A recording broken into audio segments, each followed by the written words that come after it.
Hello, Comics League. I'm Jared, and today we are discussing something actually really cool. So, a couple of videos back, I did a video talking about how Tom Taylor doesn't understand Superman, and I was referring to Superman's Son of Kal-El, which is the main continuity storyline. And today's episode is going to be talking about the time when he understood Superman so well. And I'm talking about an Elseworlds story because I've always maintained that the thing about Tom Taylor is that he's one of those writers that fantastic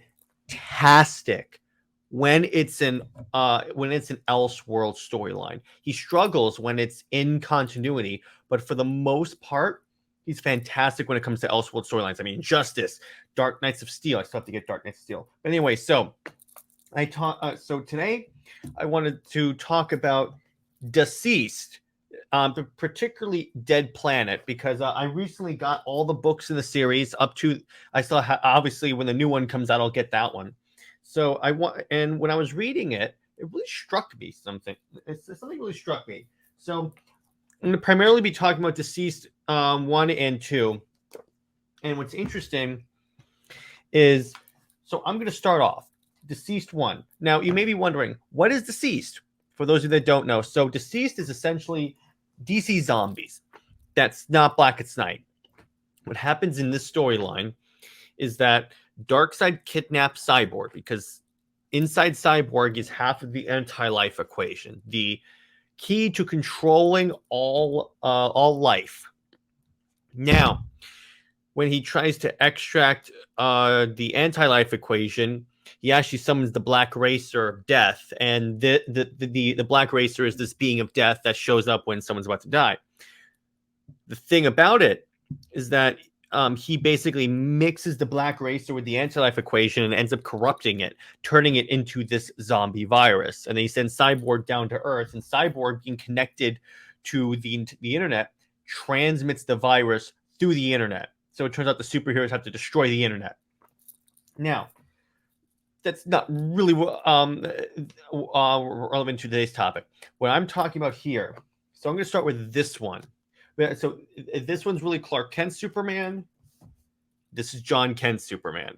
So I'm going to start with Clark Kent Superman. In the storyline, you have Superman. So after his plan with Lois, Superman, that is to go to the top of the Daily Planet and transmit like a message to anyone that's still alive, basically saying, "Hey, we're here, come and help us."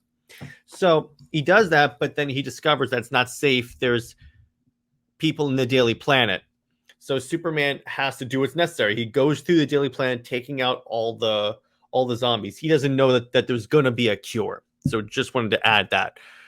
But you can tell it really like weighs heavy on Superman because he even had to take out Perry White, and he's really like not liking that. Rightly so. Now, what he even puts, he even keeps John Kent in like a Jonathan Kent, his father, in like a cellar so he doesn't like kill people.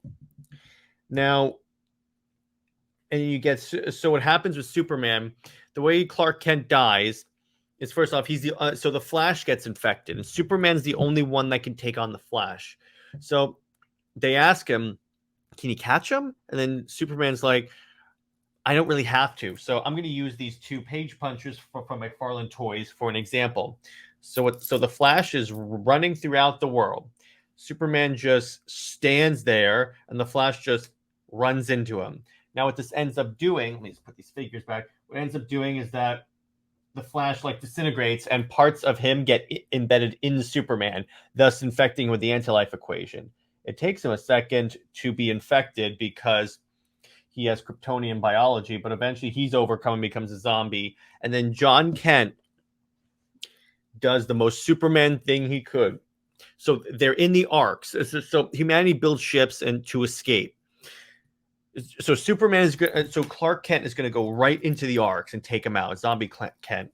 John Kent exits the ship and just goes right into his father, being the most Superman thing ever. In fact, actually, what's cool is that they make a reference to like Superman doing the shirt rip with John Kent this time.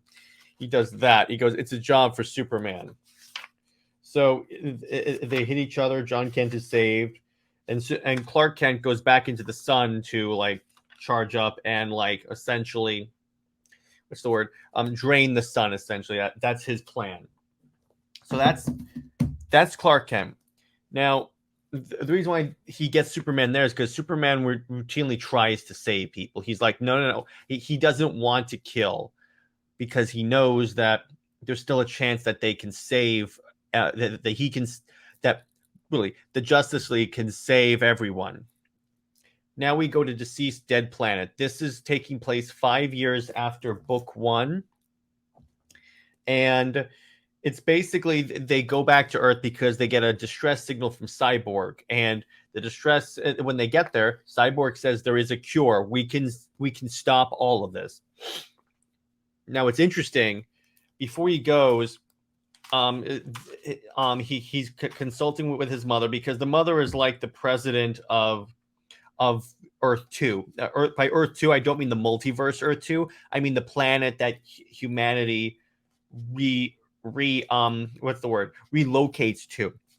So what's cool is here was this fantastic piece of dialogue. These panels really like moved me and really made me gain a new respect for Tom Taylor's writing. So I'm going to read you a little bit. This is Lois Lane talking to John Kent about going back, because naturally everyone's a little apprehensive about going back to Earth because there's Wonder Woman there, the Superman there. And by the way, the Trinity has been turned to zombies. Batman's been killed by Alfred, but Wonder Woman's still alive at this point. Superman is still in the sun. They're very apprehensive about going back because they don't want to lose anyone else. But okay. So Lois Lane asks John Kent, her son, "You don't think it's too much of a risk?" referring to going back. Then Superman says, "I think a friend is calling for help." And yeah, he says, it doesn't matter. It's not too much of a risk. A friend needs help.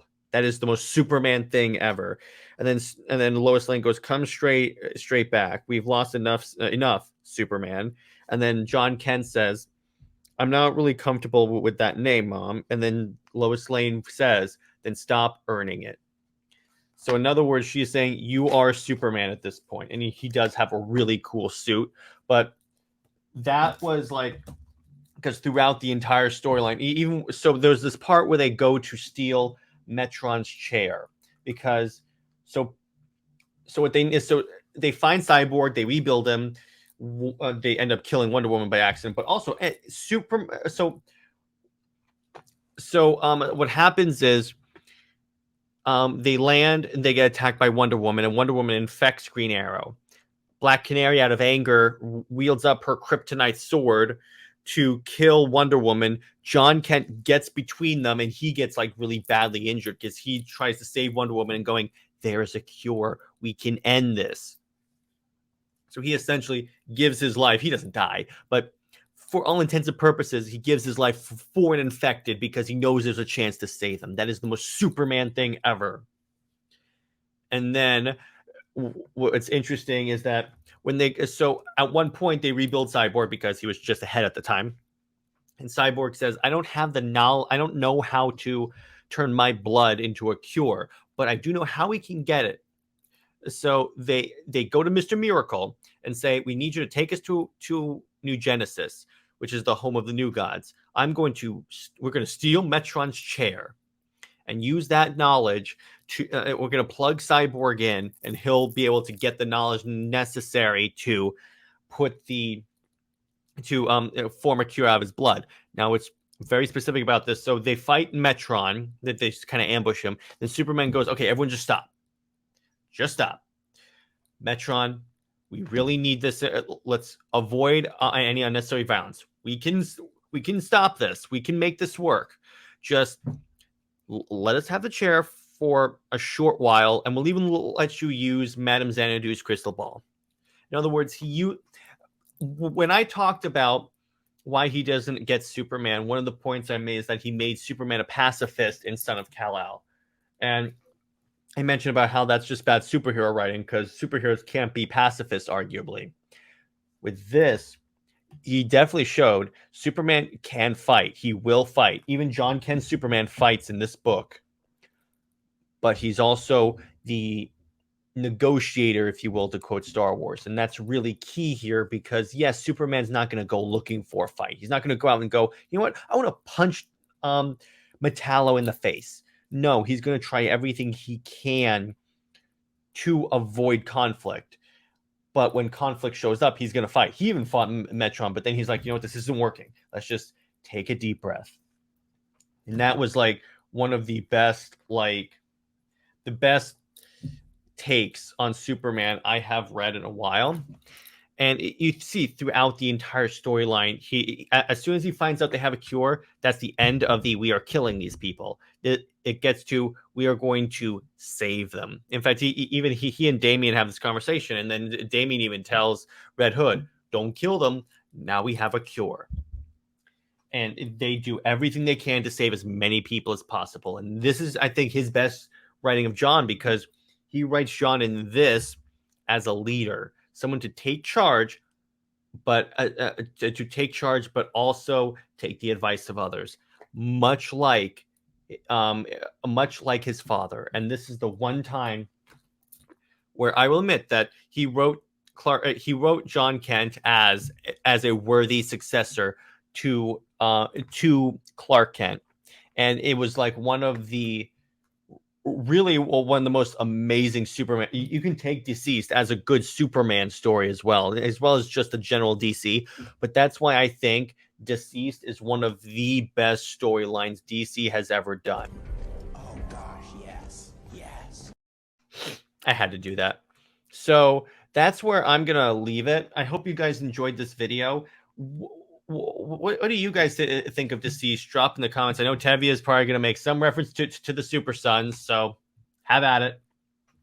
But comment below, what's your favorite story of DCeased? Do you like Dead Planet, Hope at World's End? Do you like Unkillables, or do you like the classic DCeased? And where do you think the story could be going? And do you agree with my assessment that this is Tom Taylor's best writing of a Superman character? I'd love to get your own thoughts. Anyway, stay heroic, everyone, and I will see you in the next video. Bye-bye.